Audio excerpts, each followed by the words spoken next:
It's the big 9-0, episode 90. Just a few more weeks and we'll be up to episode 100. Yeah, getting there, eh? The big three figures is coming. Yeah, coming very shortly. Then what do we do? Then the names of the title names of the podcast will be all out of whack. Yeah. It'll drive me insane. I'll have to go back and rename them all 0900. Yeah, well, zero. I'll tell you where else zero comes into the equation. That's the number of premierships Ricky Stewart's won at the Raiders, and it's certainly going to continue that way this season. Well, they're done, and he's had a go at his players as he usually does at the end of the year when they're done. It's all the players' fault. Yes. For the 20th year in a row. Mm-hmm. It is 22nd year in a row. What was it? 2003 he won. Oh, so 2002 was his only premiership. 2002. So that was in his first year of being a first grade coach at the Roosters. So for the past 22 years, it's always been the players' fault at some point in the season. It starts out during the season as the referee's fault. The location's fault, the management's fault, the salary caps work fault, and now it's his players' fault. Yeah, and a week or two ago he'd moved on from the referees to blaming the bosses of the NRL. Mm-hmm. So it goes referees, bosses of the NRL, injuries, the players themselves, the fact that nobody wants to live in Canberra. He trots them all out over the course of the season. But every time we talk about Ricky Stewart on this podcast, I was just saying it to you before we started recording, we may as well call it an exclusive because nobody else in the media talks about it. On NRL 360 last night, they completely ignored this subject. No talk about it at all. None whatsoever. The Raiders are gone. They're now 2 wins outside the top 8. I think they've got the Panthers and the Roosters in the next 2 weeks, so you can kiss their season goodbye. They're not going to be taking any part in the final series. And this has just been going on for year after year after year. He's never held accountable by the media, ever. And again, he blamed his players on the weekend. He even sort of made out like that the club were pampering the players too much by... I think they got to Townsville 2 days before on the Wednesday, and he sort of implied, are we treating these players too nicely, or are we being too precious toward the players? So he's completely put it on the players and not taken any responsibility himself. Doesn't the coach decide when they're going to arrive and stuff exactly. like that? Isn't that the go? Like the coach decides the training schedule, when they'll actually travel, all that kind of stuff? I would think so. And if he's not deciding, do you think Wayne Bennett or Craig Bellamy is not deciding when they'll fly into Townsville? Or maybe Wayne Bennett's current team drives, but his other team has to fly to Townsville sometimes. Yeah. He does have... He's coaching 2 teams at the moment. So, even that's a ridiculous thing for him to say because it's up to the coach to set the training schedule, travel schedule, and the travel schedule around the training schedule.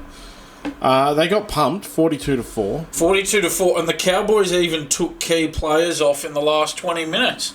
It could have been a lot more if the Cowboys had left all their players on the field. Valentine's Holmes scored 20 points. So he outscored the Raiders by 5 times. 500% the Raiders score.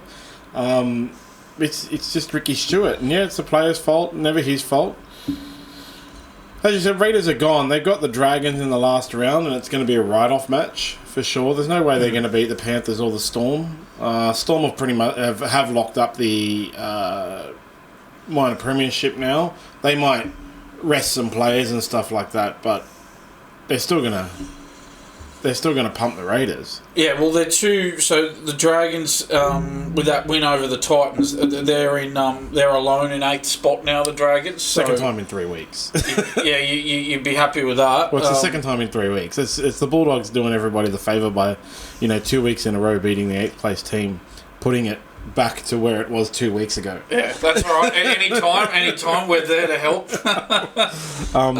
So 2 wins clear the Dragons are of the Raiders. The Raiders in 12th spot, and they've also got a terrible differential, so it's just not going to happen for the Raiders. No, it's not possible. It's just not going to happen. They have to win 3... Yeah, they'd have to win 3 games to get to 12 wins. And it would require way too much other things happening and so on and so forth. You're talking maths now. It's possible they could still make it. But they got the Panthers and the Roosters in the next 2 games. It's ridiculous to think that they will actually come anywhere near making it. And so he's had a real go at his players. He labelled it, he says it was a boys' performance tonight. In every little contest we were smashed. And so what he does is he'll say to the media, "Oh, do you want me to be honest with you?" He'll say something like that, "Do you want me to be honest?" And then he'll tee off really hard on someone else. In this case, it's his players. Sometimes, as you said before, sometimes it's the referee. A lot of the times it's the referee. It's even the referee's bosses. Mm-hmm. Maybe it's the fact that he's got a lot of injuries. Again, maybe it's the fact that no one wants to live in Canberra. What he does is he'll go really hard at a subject to take the heat off himself. And he's very smart in the way he does it because he gives the media what they want. He gives them a story by going so hard at something else. And by doing that, he takes the heat off himself. And he's been doing it for year after year after year. And no doubt on top of that, he obviously backgrounds a lot of journos in the media who look after him. That panel discussion on NRL 360 with the journalists last night, there was no mention of the Raiders or Ricky Stewart. No mention at all. After they lost 42-4, they were hammered. Their season over. They're not going to be a part of the finals, and yet there's no mention of it on NRL 360. This is what he does so well. He plays the media so well. He must background these journalists. He knows where his bread's buttered. He knows which blokes look after him in the media. And he must leak stories to them as well. He looks after these journalists so well that they've got his back whenever he's under the pump. And that's why that despite his terrible record, he's re-signed until the end of 2029. That's the most bizarre thing ever. And, like the players talk about how awesome he is and how he's so good to his players, but it's all really suspect. It doesn't make any sense that he continues to get signed and continues to get... not talked about in the media, never blamed. It's just a bizarre thing. Like, I can't see any reason why people don't... Like, they used to hammer... they hammered Jason Demetriou all this year, as probably, they should have, clearly. They hammered Adam O'Brien at the beginning of last year when he was losing. Normally... media calls for the sacking. And it's even weirder because, in Canberra they don't, apparently. I don't read the Canberra news or anything like that, but the local Canberrans don't call for his sacking or get upset. Mm. When the Rabbitohs are going poorly, all the fans on the internet are calling for blood. But when the Raiders continue to go poorly, nobody cares. Mm.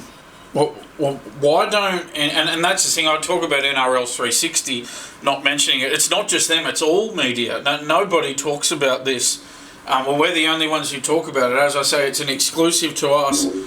Why aren't journalists in those post-game press conferences with Ricky Stewart, why aren't they saying, well, why don't you take some responsibility? Why aren't they putting the heat on him directly, saying, well, you're just giving it to your players? When are you going to take some responsibility? It's your job.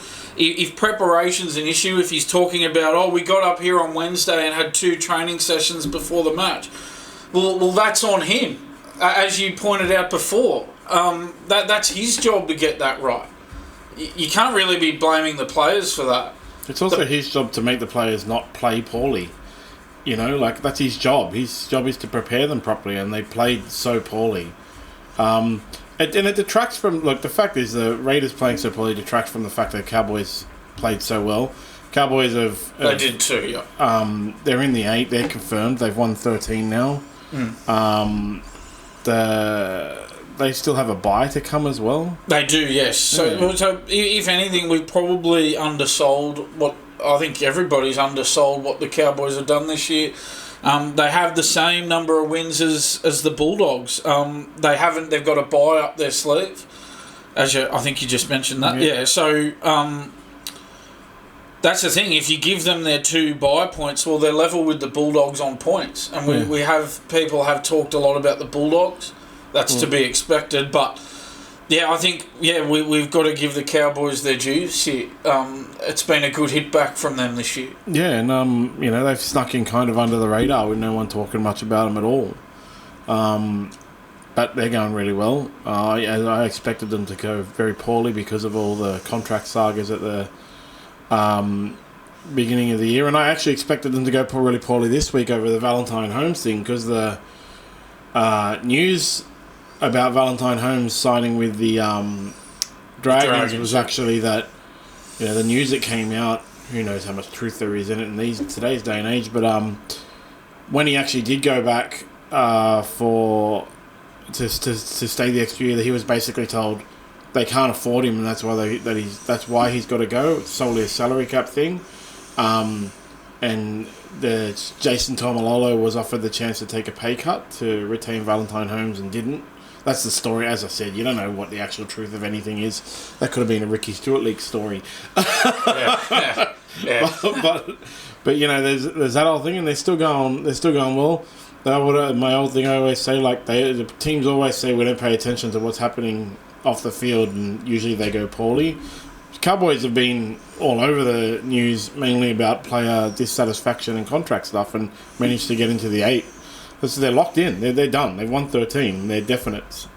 So well done to the Cowboys. But come on, Ricky Stewart. Somebody's got to ask Ricky Stewart what's going on. Yeah, I'm just sick of it. I'm sick of year after year him escaping any sort of accountability for their poor performances. And even if those journalists had have talked about it last night, they would have just continued to make excuses for him. They would have trotted out the old lines like, "Oh, it's so hard to recruit players because no one wants to live in Canberra. They don't get the best days on TV." There'd be all sorts of excuses made for the Raiders. Funny because you know all the excuses. Yeah, I mean they'll even say something like, where are the Raiders on the ladder now? They're 12th. They'll even, I guarantee you, if that holds, let's say that holds and they finish 12th at the end of the season, his mates in the media will spin it and say, "Oh, look, with that roster, that they could have finished last this year." Seriously, they'll go to any lengths to defend him, to protect him, to look after him.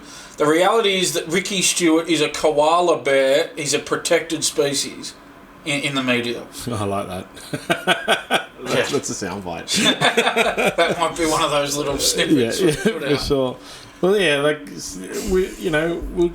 I'm sure we'll continue to talk about it next week. He'll have an excuse as to why. Who is it this week? Panthers smash him.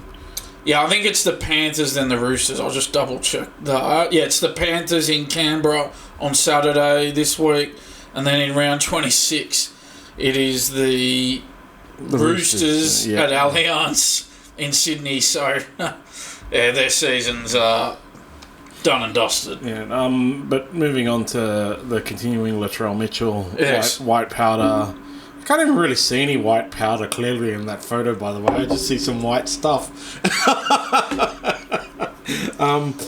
There's been, reports that he's been basically told this is his last chance now. It's after a long line of last chances. He's been put on leave. He's no longer involved in the club for the rest of the year. He's out basically. Like he's off on a he's not playing holiday. Again. He's not playing. He's not having to go to training, anything like that. He's been given annual leave. But Wayne Bennett's come out in support of him, obviously because he wants him at the club next year. Wants him at the club next year and knows that, if the Rabbitohs are to get anywhere next year, he needs him fit and firing, I think. Wayne Bennett knows that even if they were to terminate Latrell Mitchell and free up that $1 million a year that he's on as a salary, then you've still got to wait for the right player to become available, and you don't know if the right player will become available, and you've got to wait for that, and that could take a couple of years. And Wayne Bennett knows his best play is to just look after Latrell and hope that he gets the best out of Latrell next year. Well, the Rabbitohs have signed Ewan Aitken. Yeah. Look, I just wanted to say, I think it's really patronising, and look, we don't know for a fact what substance it was in the Latrell Mitchell photo. It's only going to be cocaine. Okay, yeah. We don't know it for a fact, but, make of it what you will. But that having been said, I find the way the media cover it to be very patronising. They cover it as if nobody in society ever takes illicit drugs. I mean, like, come on, like, live in the real world. But the reality is that most people do this.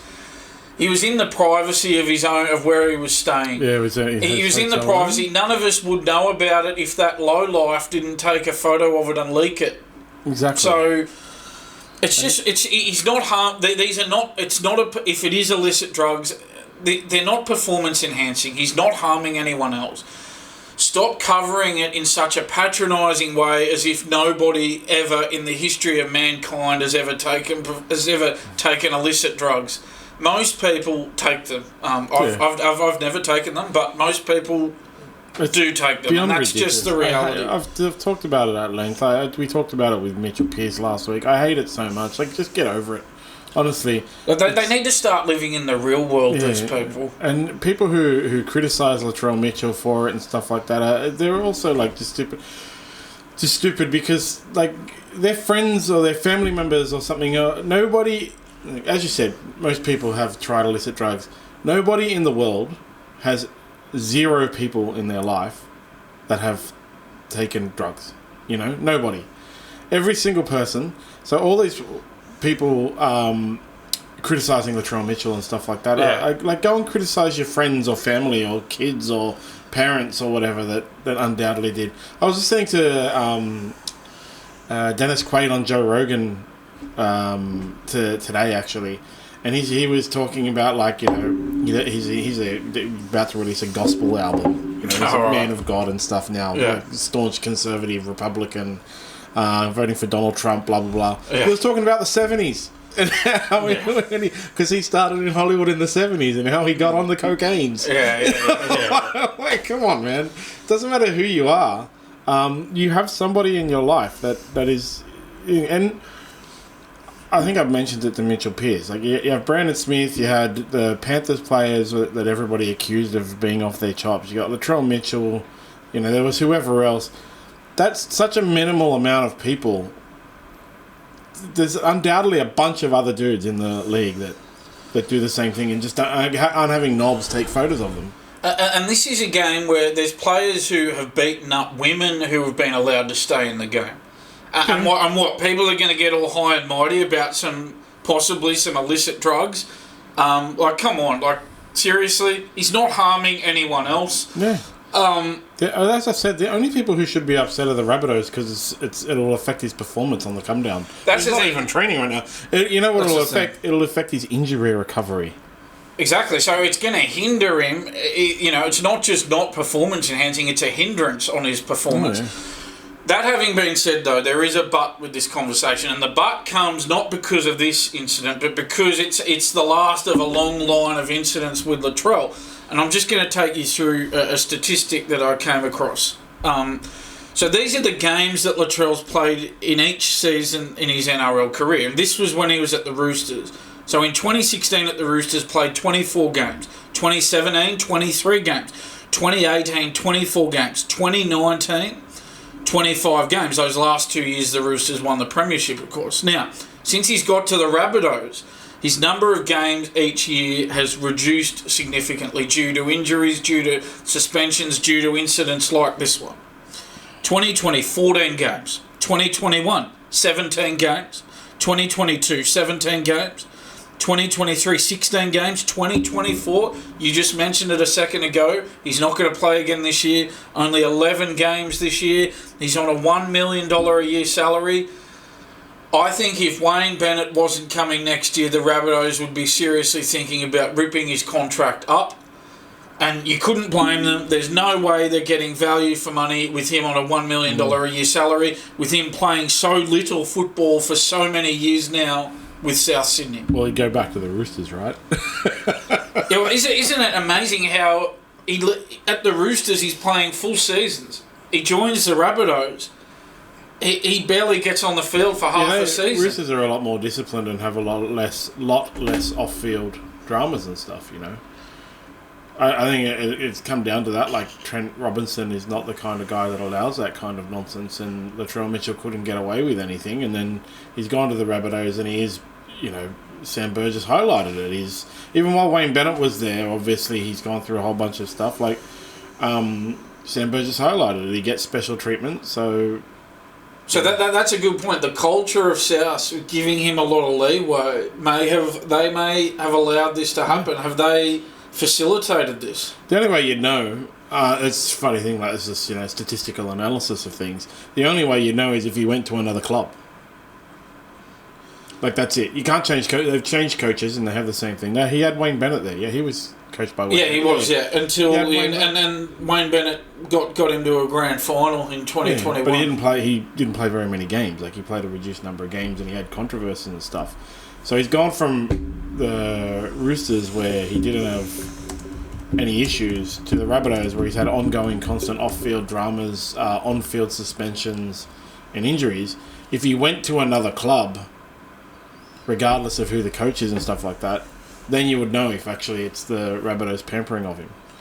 Yeah, look, I will point out that Latrell was at South obviously in 2021 with Wayne Bennett as coach the year they made that grand final, but he didn't play in that grand final. I will point that out. Look. I mean, it's a really good point. The Rabbitohs. Have the Rabbitohs gone too leniently on him and they've allowed this to happen? It's just been one season after another of either injuries, suspensions. Suspensions is the king, right? Dramas like this latest one. Just not focused on the job at hand. And you'd have to say overall that the investment in him, this $1 million a year salary, it hasn't even been close to being worth it for the Rabbitohs. Not even close.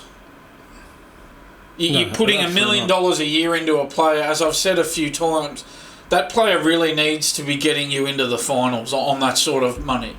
That they need to be doing what a DC or Tom Trbojevic do at Manly, what Nathan Cleary does at Penrith. That's that sort of money. Munster at Melbourne money.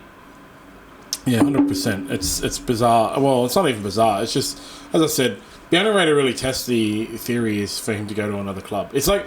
I'd love to see him at Melbourne or Penrith. They'd sort him out. Like, it's the thing I go through when I'm in marketing. People will ask things like, how effective is radio advertising? The only real way to know?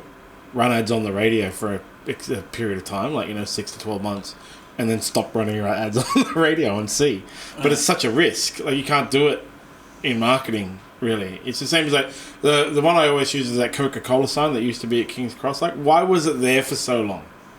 That was a question I always get asked. Why did they have that Coca-Cola sign? Why did they need it? And the thing with it was a risk to take down because they don't know. They just don't know. The only way to know whether it was effective was to take it down. But the investment in taking it down and the possible loss of business, it's not worth it. It was not worth it. You just continue to pay the rent. Yep, sweet. In the end, the government invested to take it down. Like, that was the thing. The government wanted to build something there, so the government took it down. And I'm sure Coca-Cola's gone, well, it did nothing all those years. Yeah. But the risk wasn't worth the reward. And that's the thing with Latrell Mitchell. The only way to do it is to send him to another club. Imagine the Rabbitohs sent him to the Storm or the Panthers, or even Dragons will take him at this point. And he did go back to that Roosters level, like, discipline, lack of injury, no off-field dramas, and started carving everyone up. That's a massive risk to the Rabbitohs. And the other point I'd make is if we were to compare him to someone like... Look, obviously, as I've been through, Latrell just doesn't get on the field enough. So let's compare him to someone like Tom Trbojevic at Manly, who also doesn't get on the field enough. The difference is... When Tom Trbojevic is on the field, you're going to get value for money out of him. You know for sure. You will. Look at Manly now. He's backfiring and they're in the top 8. They're flying. Odds sharply change when Tom Trbojevic... Yes. Sharply. I monitor odds. Yes. That's it's part of what we do here at SmartB. That's what you do. Yeah, that's what you do day by day. Next year... when we launch the ability for users to analyze odds traffic based on changes in things, like you will be able to analyze like odds changes, fluctuations based on grounds, on players being included, things like that. Yeah. And you will be able to clearly see what I'm talking about. Yeah. When Tom Trbojevic is playing, the Sea Eagles odds change remarkably. You could even have a Tom Trbojevic betting option, with him, without him, the odds. It's crazy. Like, it is crazy. I'm talking like, $4 without, $1 with, $1.20 with. Like, it's remarkable. But that's the difference, isn't it? So Tom Trbojevic misses a lot of games. Latrell Mitchell misses a lot of games. When Latrell Mitchell's on the field, you don't know what you're going to get from him. He might be ill-disciplined. He might have a brain explosion like he had with Sean Johnson earlier in the year and get suspended. He might have this off-field incident that he's just had with this mystery white powder substance. That's the thing. That's Latrell Mitchell. With Tom Trbojevic, the difference is, yes, he gets injured a lot, but when he's on the field, you get your value for money, and you don't get the off-field rubbish either. 100%. That's the huge difference between Tom Trbojevic and Latrell Mitchell. Yeah, and basically to summarise, nobody supports the fact that Latrell Mitchell's had a photo leaked of him. Nobody does. No, but it's not just about that with him. Yeah, that's the thing. The overarching storyline is really... That's just one variant in a long timeline, of things. Like, you also have to think, like, he got his photo taken this time. This isn't the first time that he's done the white powders. It'll be way too coincidental. Of course, and that's what I mean. Like, it's so irrelevant, the fact that he did the white powders. Like, it's so irrelevant. If it was in isolation, I wouldn't care at all. And the fact that somebody took a photo of him this time and the girls come out and said, girl in the photos come out and made, her taking her 15 minutes of fame, and that's the problem. Like, the drama that surrounds it is beyond ridiculous. Look, if you are a sports star in Australia, doesn't matter what sport you're in, except if it's jiu-jitsu or mixed martial art, then nobody cares. Do not do anything if you don't 100% know and trust the people in the room. That's the rule you have to follow. I like I always say, I don't agree with rules like, they shouldn't go out, like Mark Geyer said about Paul Gallen getting hit. I don't agree with they shouldn't be on social media because... they have to use that to promote their brand. But if you're going to be doing, if there's a chance there's going to be photos taken of you with some white powder, make sure all the boys are there, like the guys from the club, and no one else. Literally no one else, because you can't trust anyone. And here's an idea. Maybe don't let people have mobile phones in the room with you. Say, all right, put them in a box out the front of the house. Get them before you go. We've got a no mobile phone policy in here. If you do that, you have nothing to worry about. Hello, it's not rocket science. That's the actual lesson that Latrell needs to learn from this individual instance. But the Rabbitohs need to learn a lot more about Latrell Mitchell. And Wayne Bennett supporting him is a bit rich, man. Do you know who you should support? The Dolphins, because they're fighting. Maybe Wayne Bennett should be more interested in the club he's actually at this year, who still are a chance of making the top 8, unlike the club he's going to next year that are no chance of making the 8. Maybe he should just worry about the Rabbitohs after the Dolphins campaign is done this year. And if we're going to talk about Latrell Mitchell on the field... the Rabbitohs are third last this year. He hasn't played many games this year. We went through last year, all the dramas that surrounded him last year. We've had another drama-plagued season for Latrell this year. What's he done on the field this year? One good Origin game. That's it. Yeah. And nothing else. The game after he came back and they went on that three-game winning... Yeah, they went on a bit of a winning run. But the reality is to get them off the bottom of the ladder. They're third last. It didn't mean a whole lot. But he was playing all the beginning of the year when they were on the bottom of the ladder, Like, that's a thing. He was playing when he was... And then, after Origin, and he finally came back after his 28th suspension or whatever it was this year, he had 2-3 good games, then got injured and he's out. What's he done this year? He's had 3 good games. That's the thing. He's not having clearly he's not having an influence on the results. He's not getting on the field enough. He did win 2 premierships at the Roosters, but let's bear in mind that he wasn't a big part of those premierships. It had a lot to do with Cooper Cronk being a halfback. Yeah. Still on the Rabbitohs. Did you watch their game on... I covered this one, and the was it a forward pass? I'll tell you what. Did you watch it? No, I only watched the highlights. I'll tell you what. So it was a really interesting finish. So what happened was...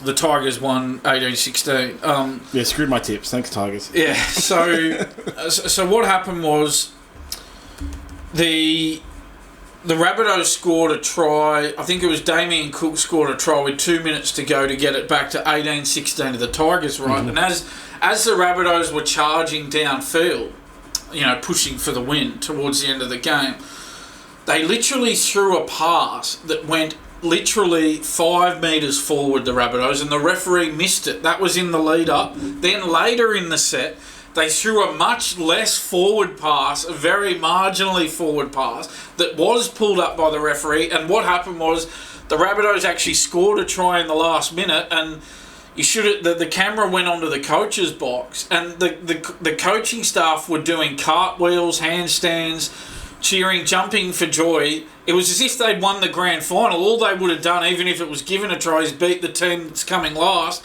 that they were supposed to beat anyway.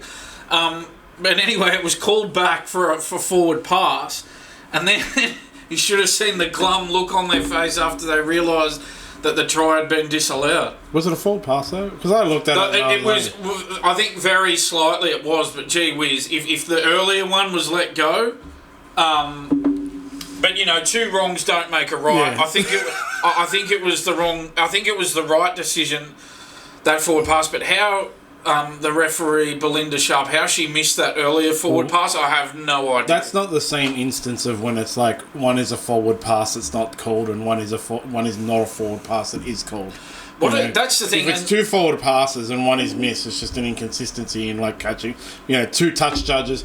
Again, if you're going to have the bunker ruling on knock-ons, why can't the bunker rule on forward passes? God knows. And this was one that was. I know sometimes they're worried about camera angles or whatever, but this was as clear as day. This one went 5 metres forward. That camera angle thing is such nonsense, and I know this guy it's actually my ex-wife's dad. He used to have this funny thing where if he was speeding in the car and his daughter, like my ex-wife, was in the passenger seat and she said, "You're speeding," he'd say, "It's just the angle you're on." Like, that's the camera angle thing to me. I always, whenever anyone talks about the forward pass camera angle, that's why they can't judge back to it. That's what I think of Dennis saying, "It's just the angle you're on." Okay, that's nonsense. But, I don't want the bunker interfering, though. That's the thing. Like, I don't want the bunker interfering. Well, that's where the touch judges have to come into it. I mean, that's what Belinda Sharp was out of position to make the call. And then you sort of go, well, and I know we didn't really like the two referees, but that's where, if you're only going to have one referee, the touch judges need to help out. Isn't that their job? Yeah, that's their job. What else do they do? She wasn't in good position. Maybe she should have been in better position. But anyway, the touch judges needed to help her out. They didn't help her out. Well, she's in a referee is expected to stand in the defensive line. And so that is another thing. You're looking forward on. It's hard for her to make that call. The touch judges, my understanding of the touch judges, I don't 100% know, but my understanding is one is meant to stand in line of the attacking team and one is meant to stand in line of the defensive team. For if the ball or player goes into touch, if a player is offside, and if there is a forward pass, because they're standing. I know the line is not straight. Right, the players aren't standing in a straight line, except for offside. But they're standing there, they should be able to see these exact things very easily. One in the defensive line, one on the attacking line.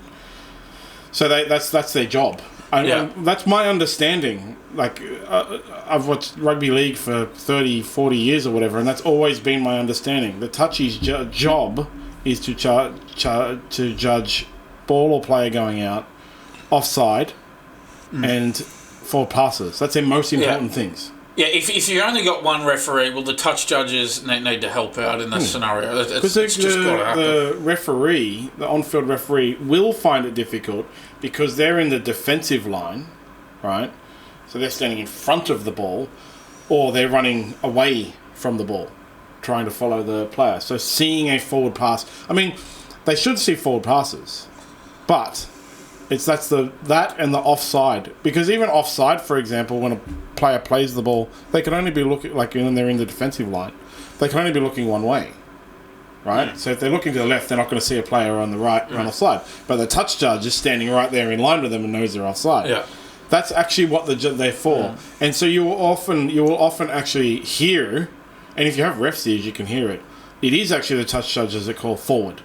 that's when the ref will blow the whistle. It'll be forward, and then the ref will blow the whistle. So, is Belinda Clark the one that was really bad earlier in the year? Or but Belinda Sharp. Yeah, no, it was Casey Badger. It was Casey Badger, yeah.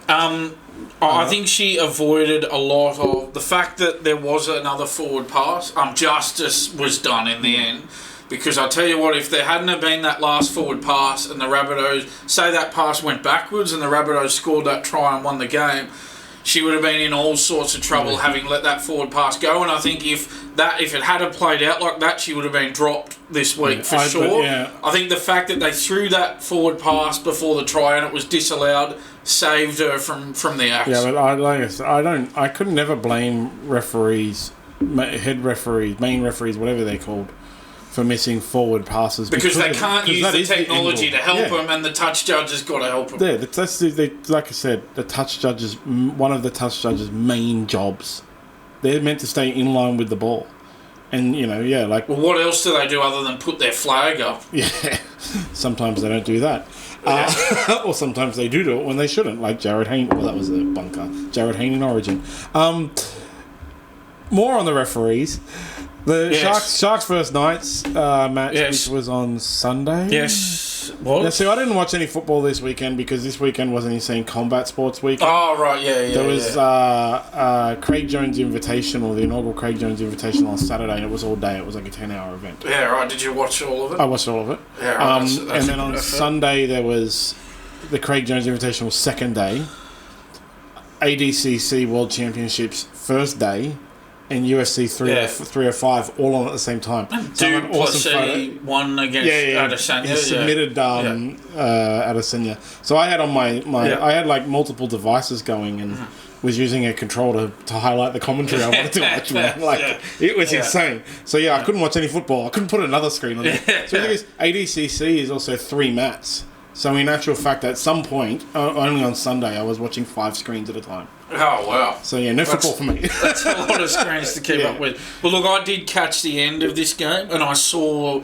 these 2 incidents live. So, look, my reaction to this is, well, I mean, and Graham Annesley pointed... I'm not really a fan, as you know, of these Graham Annesley debriefs. I think a lot of the time they're a waste of time. They are. But in this instance... Look, my reaction is, well, the clubs were warned about this. That they were told that if this happens, that the referees are going to come down on it. And they said, well, the player doesn't have to make physical contact with the player charging in on the kicker for it to be a penalty. Like the clubs have been told this. And look, my gut reaction to this was, well, good on Gerard Sutton for giving those penalties. I think far too often in golden point situations or situations towards the end of games where the scores are level, the referee's been too scared to give these sorts of penalties, too scared to give penalties for blockers, too scared to give penalties for the defensive team being offside, charging off the line too early in that scenario. Finally, the referee has acted in these 2 scenarios. The clubs have been warned about it. People may disagree with the rules, but the rules are the rules. They were told about them. They were told that the referees were going to clamp down on them. I applaud Gerard Sutton for staying strong in that scenario, sticking to the rules. And if the clubs don't like it, well, they know the rules. Deal with it. Well, if it's the rules, it's the rules. It is. The rules are the rules, mate. That's the rules. And some people were saying, it could open a Pandora's box. All right, okay. They're the rules. Yeah, Deal with it. What Pandora's box it will open? It will open the fact clubs have to stop doing it. There's many issues around that. Like, I don't like it when the refs say we're going to crack down on this. I don't like it because then it's like, why do you need to crack down on it? Have you been letting them get away with it for an extended period of time? That is true, right? That's true. What are we cracking down on? And then there was the debacle, which, it made the game worse.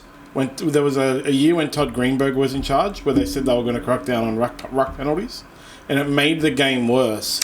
And they went so far with it, and then they backpedaled. Yeah, the expectation was the clubs would stop doing it.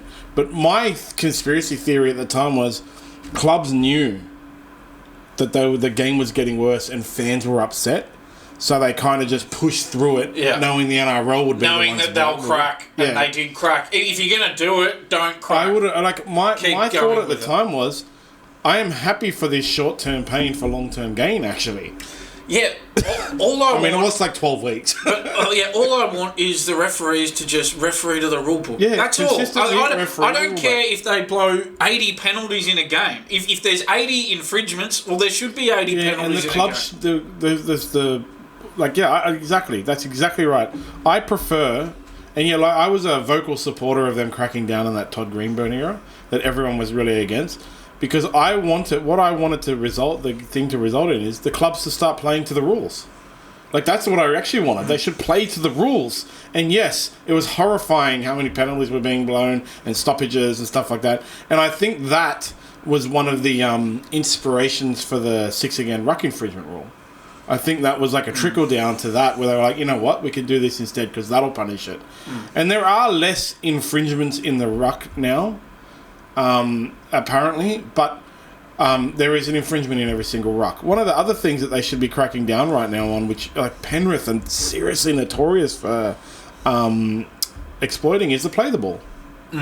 They went through a period a few years ago, I can't remember how long ago, like when I say a few, it was more than 3, where they really cracked down on the play the ball. They actually changed the play the ball rule to make it clearer, that you have to play make it effective to play it with your foot. Penrith are fully faking it. They are so faking it. I'll tell you what alteration I would make to the 6-again rule is, I think if you think it's a 6-again offence on tackle 3 or earlier in the count, it should be a penalty.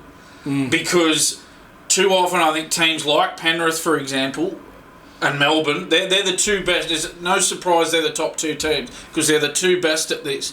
They'll hold down early in the count because they know that, well, if there's a 6-again on tackle 1, well, who cares? It's only 1 extra tackle. So if you give the penalty before tackle 3, well, that's how you get around that. I think it should only be a 6-again if it's tackle 4 or 5. I forgot to talk about this last week, actually. There was a weird instance that I overheard from the refs. From microphones picked it up a couple of weeks ago in one of the games where it was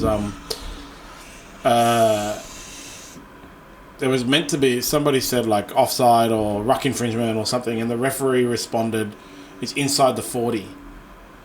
And then they decided, that was how they decided whether to give a ruck infringement or a penalty. Because one of the things right now is like, I can't remember who actually said it, was like it's a guessing game, right? You don't know if you're going to get a penalty or a ruck infringement. 6-again right now. But is there something about like whether if it's inside the 40 it's a penalty or a ruck infringement, if it's outside the 40 it's a penalty or a ruck infringement? Who knows? No one really knows right now. And I would like to see consistency in that. Like I said, I'm okay with them continually blowing those penalties, continually blowing those ruck infringements, even though I hate the 6-again rule, if the clubs change. But yeah, there's that thing where the clubs know. The clubs know, and they'll fight back. And yeah, they've got to crack down on the play the ball. You go, like Bill Harrigan was talking about it the other day. It is crazy. After I saw him talking about it, I went and looked, and I found like heaps of like analyses on the internet of like how the players are not playing the ball. They're throwing it through with their hand and then kicking their leg over it, and that speeds up. Like he talks about, Bill Harrigan talked about, it gives like a 0.5 second advantage, but that all adds up. Yeah, and does the referee need to use a bit of discretion in that scenario? Does the referee need to look at, well, is the team on the attack, are they on a roll? If they're on a roll in attack and they've got momentum, they're getting quick play the balls, we'll give a 6-again. But if they're getting driven back, if they're getting held down, then maybe you give a penalty. And that, I think the referee needs to use a bit more discretion. I mean, the advantage has got to go with the attacking team because it's the defensive team committing the infringement. So the referee needs to go, well, what's better for the attacking team here? Is it better for me to do a 6-again because they're on a roll, or is it better for me to give a penalty because they're getting driven back and held and having dominant tackles made against them? Yeah, it's like I don't really understand the rule between that, like whether it's a penalty or a 6-again. I'd really like to know understand. Yeah, I mean, I take your point about this scenario with the blockers in that, well, why do you need to crack down? I get that. But, I mean, the reality is that they were told about it, they were warned, and the referee made the call. As Graham Annesley said, what are those 2 players doing there? They're only there for one reason, right? They're there to get in the way of... They're not there for any other reason. They're doing the Dragons 2010. Like that was where you first really started seeing it, and they changed the rule. Rules been changed for a long time, actually. I mean, they've made some adjustments to the rule, and like, again, it's a bit weird to be cracking down on a rule. I will never ever accept internet complaints and media complaints and Gus Gould complaints and things like that about how they shouldn't be blowing the penalty because it's not in the spirit of the game. No, I've said it before. The rules are the rules. Spirit of the game. The rules are the rules. They're the rules. If you don't like it, go on your media thing and say they should change the rule. Yeah, the NRL... And wait till next year. The NRL sets the rules. The referees are there to enforce the rules. And it's up to the clubs and the players to work around that. Yeah. And that's it. If you're going to complain, well, complain if they make the wrong call. Okay, like that forward pass, it was a terrible missed call. But if they're just doing their job, policing the rules and enforcing them, well, the only ones you should be looking at are yourselves. And clubs now have learned, well, if they do this again as we go into the finals, they know what's going to happen now. So now the onus is on the coaches and the players to adjust to this and stop doing it. If they do it, they'll have a field goal disallowed, and it cost Newcastle that game. Yeah. And probably, I'm not saying they would have definitely made the 8 if they won that game, but it's denied them any chance of making the 8 now, because now they're 2 wins away from the Dragons. If they had won that game, they'd still be in the hunt of making the 8. Yeah, they'd still be in the hunt. I'm not saying they would have made it, but they'd still be in the hunt. Yeah, no, I totally agree. Now they're in this position where they're like the Raiders, where depending on the outcome of other things, it's possible for the 12 to be the cutoff, but it's not going to be the cutoff. Yeah, you know. I was going to say the Dogs did do the Dragons a favour on the weekend. I'm hoping you might be able to return the favour this week against the Sharks to help us get into the not top likely. Have you seen the Dragons? Their form. I think the form is the big teller in this. Dragons are going win-loss, win-loss, win-loss, win-loss, win-loss. Right. Okay. It's not likely. They'll probably make the 8 though. The Dragons. The way it's going. Thanks to other things, and they'll get knocked out first round. But I'm happy with that. Yeah, but that's a huge. If they were to do that, that would be a huge. Well, they would have performed well above expectations. Yeah, see, they've been going win-loss for a while, right? So it's for a while. Okay, like they lost to the Bulldogs. Let's have a look at that. One against the Panthers. I know that's it's from round 15, I think it is. Yeah, so we got They won 4 in a row. Yeah, that's from the Dolphins. So beat the Dolphins, lost to the Roosters, beat the Broncos, lost to the Panthers, beat the Storm, lost to the Bulldogs, beat the Titans. Right? So they won 4 in a row and went on a win-loss. They got a pretty easy run home. But yeah, it's in Wollongong. They can. I mean, the thing is, because their differential is not great, they are probably going to need to finish a win ahead of the Dolphins. Because if the Dolphins finish on the same points, they'd probably have the better differential there at the end of the year. Well, they've got the Eels. The Dragons have the Eels. Oh, well, they win that. They could pump them though. They could score a big. Yeah. Hopefully, to get their differential up a little bit better, and hopefully the Dolphins lose a few. But yeah, it's look, you'd have to back at this stage. You'd have to back the Dragons to make the 8. 100%. And for this week, I think the Sharks will get them. But they're in Wollongong and they're going well in Wollongong, I think. Yeah, I'll be cheering. Don't worry about that. Don't you want the Bulldogs to finish 5th, like the rest of the internet? It's the easier run home. Yeah, well, that's a nice little segue into our next subject, isn't it? Well, you could make that argument. You really could. Because let's say the ladder holds the way it is, and that's all we can really do at this point. We will point out there are still 3 rounds to go. I'm very careful with this sort of stuff after we copped it on social media a few weeks ago. Because better add that section before every clip. Yeah, this was... Still 3 rounds to go. Yeah. Yeah, so, well, this is the thing, isn't it? So if the ladder holds the way it is...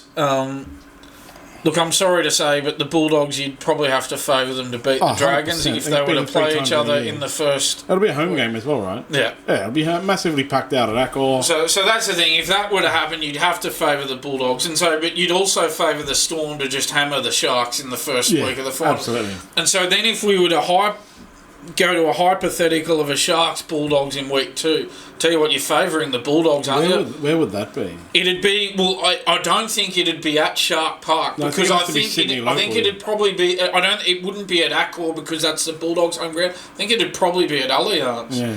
So if they were to play at Allianz in week 2, you'd really be favouring the Bulldogs there. They'll pack it out. They'll pack it out. They'll have a lot more supporters there. Yeah. They'd be coming off a win, most likely over the Dragons. And guarantee it'll be a big win as well. And the Storm, the Sharks would be coming off being beaten up by the Storm in week 2. That's what you got to worry about. The team that comes fourth are going to get beaten up in week 1. And so there is this argument here of, well, are you better off coming 5th than 4th this year? Yeah, this year. And then, because then they would have to probably pay the Panthers for an entrance to the... Yeah, look, once they get to the prelim finals, that's going to enter another realm for the Bulldogs. Yeah. Them getting past that stage, I think, is looking flimsy. Look, I think the Bulldogs, they're now the best defensive team in the comp. They're actually better defensively than Penrith this year now, if you can believe that. What a turnaround after last year where they were the worst defensive team in the comp and finished 3rd last. So they've turned that around. The issue for the Bulldogs is they have the second worst attack of all the top 8 teams at the moment. The second worst attack. They're also terrible away. Yes, so this is the issue for the Bulldogs. Is the way I see it is defensively they can go with your Storm and your Panthers. The issue is though, are the Bulldogs going to be able to contain what the Storm and Panthers throw at them in those bigger games, in a prelim final, for example? This is the issue. And then you get to the Bulldogs' attack, because their attack is not great compared to the other top 8 teams. Well, the Storm and the Panthers are going to be able to shut them down with their defence. And then are the Bulldogs going to be able to contain what the Storm or Panthers throw at them in attack? That's the issue I see at the moment. That having been said, they're on a really good run at the moment. Are you starting to think about... So there's been talk about 1995, where they finished outside the top 4 and won the premiership. I tell you what, you're starting to get to a point where you go, how much longer are we just going to say that, well, they're going to come 5th? At what point are we going to say, are they a genuine contender here? When they get to the grand final. I think. Because, look, they if it's as it is now, they will pump the Dragons. And it'll be a pumping. They're going to get a home game, which they win. They're currently 10-0 at home. They're going to pump the Dragons. I'm fine with that. I'm realistic. And it'll be like a 40-point margin. It'll give him heaps of confidence. Dragons will probably score nothing on them. Then they'll go play the Sharks, who will be coming off the same kind of thing. Yeah, and the game's going to be at Allianz. That's more of a Bulldogs home game than a Sharks home game. I mean, but then they're probably going to pump the Sharks because Bulldogs will be full of confidence. Sharks will be fully down on confidence. But then they'll have to come up against the Panthers, and it will be an away game. It's technically an away game, even though it'll be at like Accor or something like that. And the Panthers will most likely would be their toughest ask and will most likely possibly win, but Panthers might be without Nathan Cleary. And then they get through the Panthers, then it doesn't matter who it is, they can beat anyone. So we should point out, Nathan, you mentioned Nathan Cleary, that shoulder injury. Sounds like he's not going to play again in the regular season. It sounds like they're hoping he'll be back for the finals, and they're going to manage him through it as well. So, I mean, that's interesting. But, yeah, look, I see that's their main issue. We did have Craig Gower on 2 or 3 weeks ago, and he pointed it out that for how good the Bulldogs defensively have been this year, again, they're the number 1 defensive team. Are they going to be able to contain what the Storm and Panthers throw at them? That's the first point. The second point is, because their attack isn't great compared to the other top 8 teams, well, the Storm and the Panthers are probably going to be able to shut down their attack. And that's going to be the issue coming up against the Storm or the Panthers. Exactly. And maybe the Roosters. That's what I mean. But I think if they beat the Panthers, I think they could probably be favourites in the grand final. Yeah, but, because the other teams that'll make the grand final is, like, I'm basing this basically on that Storm will make the grand final, but Storm have a much easier run because Storm will beat up the Sharks, have a week off, then play possibly the Roosters, the Sea Eagles, or the Cowboys. I don't know which one. I can't really 100% remember how it exactly works. But those are much easier run than the Bulldogs overcoming the Panthers. I think if you go back to, like, that's the thing, like, the easier run to the grand final is not always the best, but then it can also have the flip side. But I think, yeah, if the Bulldogs make the grand final, they'd be favourites to win the grand final at this stage, because they would have overcome Panthers. Yeah. Most likely. It's going to be interesting. Again, we are talking in some hypotheticals 3 weeks, here, but still 3 weeks to go. but look, we do know for a fact now the Bulldogs are in the top 8. They've won their 13 games. They're not missing the top 8. There's actually no way. You can't even go like, if this happens and that happens, and mathematically they are actually locked into the top 8. It is still possible for them to be in the top 4, which could possibly be worse for them, but we'll see. Now, there's a lot of controversy around the Hall of Fame announcement for this year.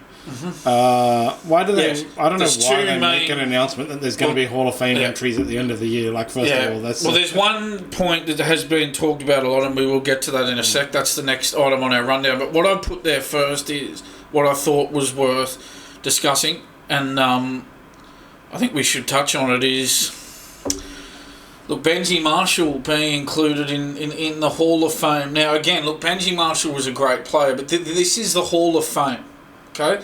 This is not just anybody gets a gig. Only 126 players have been inducted in the game's 116-year history. Now, in my opinion, I don't think Benji Marshall was a match winner.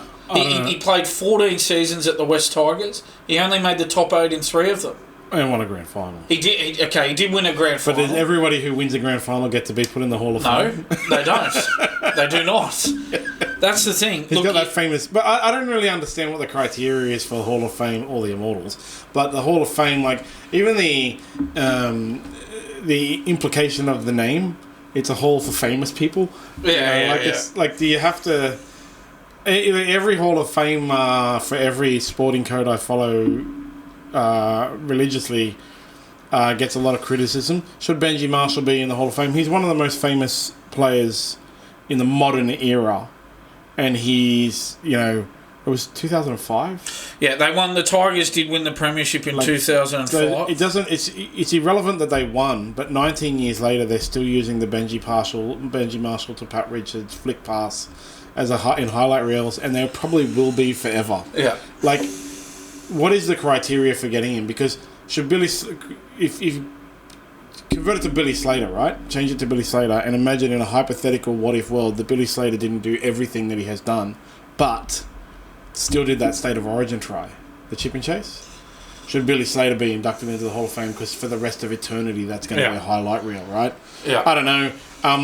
Benji Marshall played at the Dragons, and at the time it was like a massive joke amongst me and my friends, because what has Benji Marshall achieved in the game? He won a premiership, and that's it. Well, this is it. I mean, he won that premiership in 2005. He was a part of that World Cup winning New Zealand team in 2008. I'm going to be fair about this. He did win a Golden Boot in 2010. That having been said, he never won a Dally M medal. He never won a Clive Churchill medal. As I say, look, I'm not saying that he wasn't a great player. He was. But this is the Hall of Fame. Only 126 players have been inducted in a 116-year history. It's sort of annoying how you've always got to qualify everything you say when it comes to these things. Yeah. Just because I say that he maybe shouldn't have been in the Hall of Fame, that doesn't mean I'm saying that he wasn't a great player. I'm just saying that it's an exclusive club. There's only 126 players in it. In a 116-year history, I would have thought a Hall of Fame, that's somewhere where you would put match winners. Match winners would be in the Hall of Fame. And I don't think Benji Marshall was, much of a match winner. Again, in 14 seasons at the West Tigers, they only made the finals 3 times. Yeah, I'm just trying to find this, because Benji Marshall was... as I said, he won that 4 Nations as well, right? Yes, he did win some 4 Nations. But to be honest, you know what? I didn't really look at that. The main things I'm looking at are the premiership. And look, I think for a New Zealand player, a World Cup carries a lot of weight because Australia are so dominant. For Australian players, I'm not looking at the World Cup. They're expected to win the World Cup with the players that they've mentioned got it once to choose before. from. Mentioned it once before. New Zealand won that World Cup and they won that Four Nations, and it was based on a specific spine that was like people were really against. Both times they had the same spine, and I'm pretty sure it was Lance Hahaya at number 1, Benji Marshall at 6.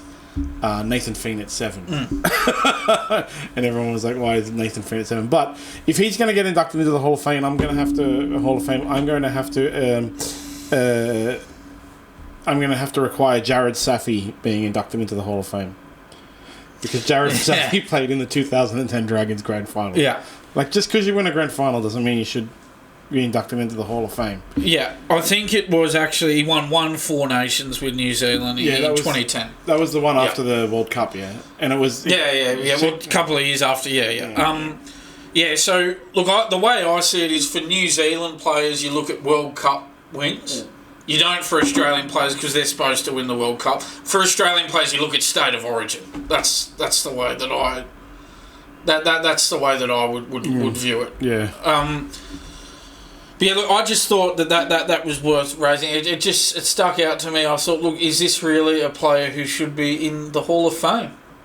You know, I don't know about that. I really don't. He wasn't a match winner. He was in a team that struggled for most of the years he was with them. He did win 1 premiership, and as you said, that was it. Yeah. But then the other Hall of Fame issue is the boy Darryl Brohman. Yes. Issue where Les Boyd's been listed in that group of people who will be put into the Hall of Fame, and Darryl Brohman has immediately come out and said why. Yeah, look, is there a sense with this that, you know, and I know it wasn't great what Les Boyd did to Darryl Brohman, but is there a sense here that, I mean, this happened in 1983. I mean, does Darryl Brohman need to move on here? I mean, that's a long time ago now. Already missed 6 weeks with a broken jaw, but this was 41 years ago. I appreciate the fact that he said he wished he hadn't have sued, because that was a bit weird at the time. I mean, I was a 3-year-old at that time, but yeah, I think he's got to get over it. I'm not really sure what Les Boyd has achieved.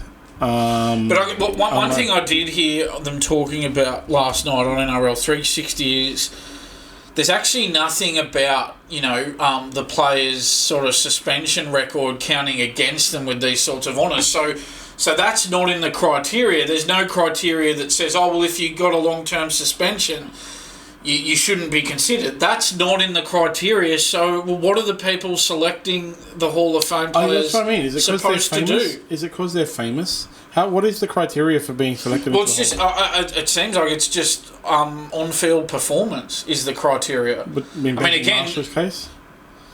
Well, again, Sam Burgess was included, and you know we know about his off-field history, and he was included. So is he included this year? Yeah, yeah, he's just been included. But even then, it's a bit weird that Les Boyd has been included now from this long ago. 1982, 1989. He finished. Why wasn't he included before? When was the last Hall of Fame announcement? In 2000, Les Boyd was also awarded the Australian Sports Medal for his contribution to Australia's international standing in rugby league. In 2004, he was named lock in the Western Magpies Team of the Century. So, you know, a bunch of awards have been given to him, so why not the Hall of Fame? I don't really know how you get into the Hall of Fame. It just seems a little bit weird. Benji Marshall gets in there, Les Boyd gets in there. Do you compare those two? And Sam Burgess? It's a massive list, right? What's the list? Yeah, well, there's 126 players on it. See, that's the thing. That I can run through the ones who've just been inducted. Yeah, those so Lionel Morgan, Les Boyd, we've just talked about. Benny Elias, Steve Renouf, Cameron Smith, Jonathan Thurston, Billy Slater, Benji Marshall, Cooper Cronk, Greg Inglis, Sam Burgess. So you sort of look at it and you go, well, we've talked about Benji Marshall, but whatever you think of that, you sort of go, well, why has Steve Renouf only been inducted now? He retired a long time ago. Why has Benny Elias only been inducted now? He retired a long time ago. Les Boyd, you just mentioned, so it's the same thing. Why has he only just been inducted? Lionel Morgan. Look, I'm going to be honest with you, as much as I follow the history of the game and everything, I'd never even heard of Lionel Morgan. So, you know, again, those players, Cameron Smith, Jonathan Thurston, Billy Slater, Benji Marshall, Cooper Cronk, Greg Inglis, Sam Burgess, at least you get it. You go, okay, well, they've only just retired. Lionel Morgan retired in 1968. Well, that's why I hadn't heard of him. That's before my time. So that's the thing. Why in 2024 is Lionel Morgan, Les Boyd, Benny Elias and Steve Renouf being inducted when they've long been retired? In 2008, Morgan was named on the wing in the Indigenous Team of the Century, so he was a kick-ass winger, I guess. But yeah. Why a dirty, stinking... Oh, no, he's a New South Welshman. Yay! Legend, getting in there. But that's the thing. I mean, look, Darryl Brohman, he said he's filthy on the people who selected Les Boyd. But this is the issue with the criticism is, like, what he's saying... Because it's not part of the criteria, well, it's irrelevant what he's talking about. Yeah. It's not. I mean, you could argue whether it should be part of the criteria or not, but that's a separate argument. The reality is that, well, Les Boyd's judged only on his on-field performance, and whether he broke Darryl Brohman's jaw or not, that doesn't come into the selection process. There was some other thing where he also got suspended another time for something, but... I mean... Les Boyd shouldn't have said that, you know, he put Darryl Brohman on the map. I thought that was a bit harsh by breaking his jaw. But that's the thing. Darryl Brohman he's the one who's brought it up again. He's the one who's highlighted it. Yeah. So you know what I mean? If you're going to put it out there, you've sort of got to expect that something's going to come back, don't you? So I'm just looking up how it actually works. They have to have completed in the premiership Rugby League competition in Australia, obviously. They have to have been retired 5 years minimum. Yeah, so those ones we talked about, they make sense because they've just retired. Then there's the metrics of excellence, which is a tailored weighting system applied to specific accolades. They are things like premiership games played, state of origin games played, Dally M medals, Clive Churchill medals, grand final players, etc. I love the etc. Equalisation functions are built into the metrics application to ensure parity of players from different eras of the game, like pre-war, wartime, Super League, Brisbane Rugby League, Country Rugby League, so on and so forth. And then there's, what is it? There's 375 points that you can be applied, and as long as you achieve 10% or greater, you qualify for induction into the Hall of Fame. Yeah. So basically, they nominate. All right, it's up to 25 points. The judges choose up to 25 points. Then the judges apply points to it. Then the total points per judge, and then they need to get at least 38 points within that judging criteria. So really, anybody can get in. Anybody. But yeah, I mean, only 126 players inducted in 116 years. So. But it's not just something that's handed out to everyone who plays, is it? It's that weird thing, though, again, where they're giving it to people like Les Boyd and stuff when people after them are already in it. Yeah, it just makes no sense. Why weren't they in it before? Like Mal Meninga's already in it. Why wasn't Les Boyd included when Mal Meninga was? Wally Lewis, Peter Sterling, Wayne Pearce. Andrew Eddinghausen, Alan Langer, Laurie Daly, these guys were all around. Andrew Johns, obviously. Darren Lockyer. Or Darren Lockyer was inducted before Ricky Stewart. It doesn't make it... Steve Menzies, Stacey Jones. It doesn't make any sense how they choose. I think the initial stage is the weird part, not the how you get in. Do you get that sense with this Brohman, Les Boyd situation where... You sort of go, well, look, Les Boyd shouldn't have said, I put him on the map by doing that. Mm. But Darryl's the one who's brought this to everyone's attention. He's gone on social media and given it to Les Boyd out of nowhere. This was in 1983. And then you sort of go, well, Les Boyd, it's a bit much for him to come back at Darryl like that. But you go, Well, Darryl, you put it out there. I mean, he's only reacting to what you've said, and this is something that happened in 1983. At some stage, you got to move on from this stuff. Yeah, I mean, life's too short, isn't it? Yeah, get over it, basically. Like, seriously. I mean, I know Darryl Brohman is a media personality. I know, but to comment on things, but you don't have to comment on things. But that's the thing. Like Stewart Lee's hit on Reece Walsh was no good, but that was this year. Yeah. And Reece Walsh moved on the next week. Yeah. Darryl Brohman got hit by Les Boyd in 1983, and he's still talking about it. Yeah. Well, good on Les Boyd for getting into the Hall of Fame. Yeah, well, again, look, Darryl is obviously upset about it, but I mean, it's not part of the criteria. Maybe it should be, but it's not. Yeah, it's actually not. Like I just looked it up. It's not. It's on-field performance. And that's the thing. Like some people might say, "Oh, Sam Burgess's questionable off-field history should count against him." Well, maybe it should, but that's not part of the criteria. It's not part of It's on-field performance. It's not part of the metrics of excellence, which is premiership games played, state of origin games played, Dally M medals, Clive Churchill medals, grand final. Literally only on-field stuff. Yeah, and it's purely objective. I love that. It's purely objective. Meanwhile, there's a new immortal tomorrow. Yes, tomorrow night it's going to be announced. Today's Tuesday. Yes, so it's Tuesday morning. The new Immortal's going to be announced on Wednesday night, so we won't spend too much time on it because it's going to date very quickly, this conversation. But look, it's like from what I've read and from what I've seen on TV discussion, it's likely it's going to be Cameron Smith, probably. We don't know for sure. It's likely to be him. Look, I think it's fair enough. I think given Queensland's extraordinary achievement of winning 11 out of 12 State of Origin series between 2006 and 2017, I feel like one of those players should be an Immortal because of that achievement. And look, it's Cameron Smith's probably got the best record of the lot of them. He's played the most NRL games ever with 430. He's got the most NRL points ever. He's got 2 Golden Boots, 2 Dally M medals and 3 premierships. I think he probably deserves the gong here. As we pointed out a number of times here, it's the 14th Immortal. That's a lot of Immortals. We really shouldn't have had those 5 additions when the NRL took over the concept from Rugby League Week in 2018. It would have been much better if it was left at 8, with Andrew Johns being the last of them. They've gone and added the 5. There's too many in it, but they're going to add one more, and it probably should be Cameron Smith. Yeah, and then that's it for now until another one comes along in 20 or 30 years. You know, like, because you hopefully they learn their lesson and we don't get, in 5 years, then they had Darren Lockyer. Darren Lockyer's got Hall of Fame. That's all good. Yeah, well, let's say Cameron Smith is inducted and Cameron Smith retired in 2020. Well, then, all right, any player who retired before 2020 is ruled out. Yeah, that's it. That's the way it should be. Yeah, that's definitely the way it should be. That's it for Rugby League for the week. Hopefully the Dragons can do you a favour this week.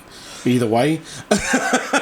Yeah. Again, as we pointed out, maybe the way the cards are falling, maybe the Bulldogs are better off not making the top 4. But if the Bulldogs do win the premiership this year, then I want it on record that whatever the Dragons do this week is the reason. Whether they win or lose, that's the reason. We'll be sitting there after grand final day with the Bulldogs holding the trophy aloft, with the Dragons in brackets engraved on the trophy because of what we did in round 25 by getting you into the top 4. In the or not. So either way.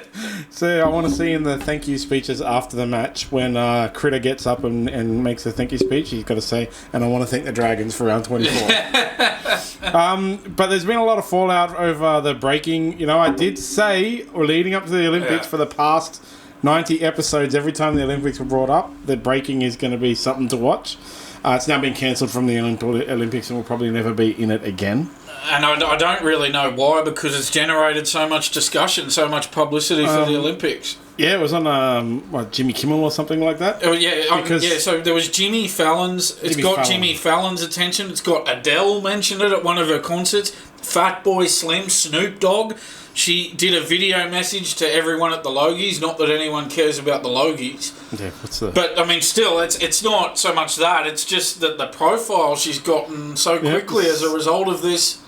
It's quite extraordinary. And Max Markson, this PR celebrity agent, He thinks she could potentially make $2.5 million in endorsements out of this. He thinks that brands like Adidas, Puma, or McDonald's, KFC, Telstra, Optus, Vodafone, he thinks these sorts of companies could give her $500,000 each, and if she can get 5 of these deals, she could end up with $2.5 million. We're talking about Raygun, by the way. Yeah, Raygun, yes. Raygun, in case anybody's been living under a rock. And Casey O'Neill won on the weekend and did, in her celebration, did the kangaroo hop and the stapler. So she's gone viral, perhaps for the wrong reason. This is the thing, she's got a lot more attention than athletes who won gold medals. I don't even know who won gold medals. Nobody does. Because it's excluded now. There's a lot of controversy, and there's a petition to have her and what do they call? What's the Olympic person? The Jean Vajavar or whatever. It's got a weird name. The person who runs the Olympic fire thing. Oh, chef de mission. Yeah, that one. Yeah. For them to 50,000 signatures on a petition for them to be investigated, because there's a lot of conspiracy theories and stuff that went around the internet. I commented at the time, I used to do some competitive popping and locking 25 years ago. And I'm 45 years old, and I probably could have done a better job dancing than Raygun did. But, good on her. Is she really, you reckon she's really going to she could make $2.5 million out of this? Is that a possibility? If you don't think it's true, just look at that Hock Tua girl. Right. That's still going. She's still going, Yeah. all she did was make one viral comment, and she's got merchandising, she's throwing out pictures for baseball games, stuff like that, still going strong. It's there's a lot less 15 minutes of fame viral moments now, and they're much more extended if you get the right agent behind you to continue the stuff. You can go on to become it's minor celebrity. She could have, in a few years she'll appear on Celebrity Big Brother. Or I'm a Celebrity, Get Me Out of Here. Yeah. Or SAS Australia. Or something I think that that show's been axed too. SAS Australia. Oh, really? Yeah. Oh, yeah, because the guy left, right? Yeah. There was a... Yeah, well, apparently, I guess you don't really axe a show like that, do you? You just don't renew it again. Yeah. It's not really... I think because the guy left, the Ant Middleton, I think he left, something like that. She might be on Celebrity Block. The block or whatever, and you can keep it going if you get a good agent and a good person to manage your social media. Honestly, the breaking was always a stupid thing to include in the Olympics, and no matter what you want to do and get into all the conspiracies and how she stole Molly Chapman's place. Molly Chapman was going to get pumped by those people as well. The Aussie guy, the 16-year-old guy that competed, he was awesome when you watch his dance things, and he also got very little points because the people overseas who do breaking are way, way, way, way beyond Australia. Her thing is a joke. You look at it, you're just oh my god, that's not even breakdancing. But I good on her. That's the thing. She's not really. You think about someone like a Stephen Bradbury in the Winter Olympics. She's not in the Stephen Bradbury category, is she? Because he actually won a gold medal. She just didn't score any points in any of her rounds. So there's a clear difference there, isn't there? And you could even argue that Stephen Bradbury had the right strategy. His strategy was to wait at the back in case they all fell over. He knew that was the only way he was going to win, and lo and behold, that's what happened. They all fell over, and he came through and won.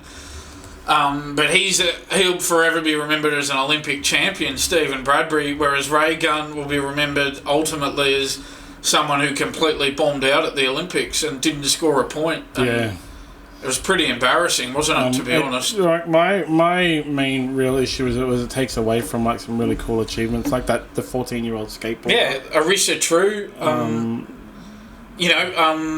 Molly O'Callaghan in the swimming, Ariane Titmus in the swimming, Shayna Jack, Jess Fox in the canoe kayak slalom. These were great achievements that have sadly pretty much already been forgotten about. First medal in 20 years in the athletics or something like that we got with the whatever it is, walk. That walk is so funny as well. You look into that walking, they're all cheating. All of them.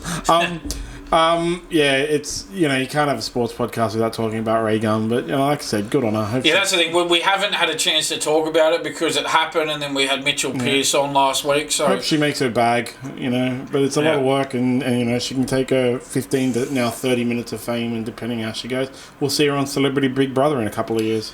And that might be the end of... I can't see her still being a celebrity in 20 or 30 years. I think there's a shelf life to her celebrity. Be what is it called? One of those cultural moments. Yeah. But, she'll be brought out during breakdancing things to wait. Yeah, well, she's 36 now. It's not going to be in the Olympics in 4 years. So even if it was in the Olympics in 4 years, she probably wouldn't be there. It's fully gone. So this is just a one hit, and it's how much can she milk out of this one hit. Yeah. And most likely will never be in the Olympics again. On tennis, Bernard Tomic, I don't even know he's still... Man, seriously, there's a guy. It's unbelievable, isn't it? Guy needs to retire. What is he ranked now? 1,000... 1,100. He's now 250th in the world. Oh, that's not bad. Much higher than I thought. Hasn't been... Well, it is an improvement on where he was at, if you can believe that. Hasn't been inside the top 100 hasn't been inside the top 100 since 2019. Once ranked 17th in the world in the rankings. So this is a real fall from grace, and some very unsavoury reports here that he was kicked out of the stands of a tournament. He was heckling a rival player. Can you believe this? What a fall from grace. So he was knocked out of the RD Open in Santo Domingo in straight sets in the quarterfinals by Ecuadorian Andres Andrade. And then Andrade got through to the final, but Tomic, clearly still bitter from the loss, returned to the venue and sat in the stands at the final to heckle Andrade. Can you really believe this? This is a very unsavoury display from Bernard Tomic. Eyewitnesses even said Tomic moved around the venue between games to ensure he was always at the same end as Andrade. He followed him around to make sure he heckled him. He was eventually confronted by tournament officials and removed early in the second set, prompted a massive cheer from the crowd. Andrade was heard, and I quote, saying, "I want this guy to be taken out." This is the latest in a career full of bizarre lows. This was somebody who was predicted to win Grand Slam events. What an unsavoury fall from grace. He's on the Challenger Tour this year, and he's lost more matches than he's won. And this comes after, in June, Tomic quit mid-match after getting into a bizarre argument with his girlfriend. This is what he This is the sort of behaviour he comes up with. You can say whatever you want. He's just going to go and count his money, count his millions. Tell you what, you talk about people who are going to be on Celebrity Apprentice or Celebrity Big Brother or I'm a Celebrity, Get Me Out of Here. Wasn't he on there? He's he's already been on I'm a Celebrity, Get Me Out of Here. He's quick. Yeah, he quit. Yeah, he quit after a day or two. He just did the tennis. See, he made his bag. You get paid to turn up. So he made his bag. He got paid to turn up, and then just quit real quick, and that's what he does. I'll tell you what, I got a feeling he might not have been too smart with his money somehow. Yeah, well, that's if he's still playing tennis, you'd have to think that, right? If he really was just going to sit at home and count his millions, like you said, you'd have to. But he doesn't. Yeah, and he's think that. Yeah, he's on the Challenger Tour, so he's ranked 250th. He's not getting anywhere near Grand Slam events or Masters 1000 events. Yeah, but good news on... Yeah, speaking of Masters 1000 events... Good news for Australian tennis. Yeah, I didn't want to finish with Bernard Tomic. I wanted to finish with a good news story. Popperin has become the first Aussie male to win Masters 1000 in 21 years. Yes, so Leighton Hewitt was the last one to do it back in 2003, won Indian Wells. I did an article about it last week on our website, so it's... That's the thing, an Australian male has not won a major event in singles since Hewitt at Indian Wells in 2003. That's how long ago it's been. Until Popperin won the Canadian Masters 1000 tournament the other day. It's a great achievement.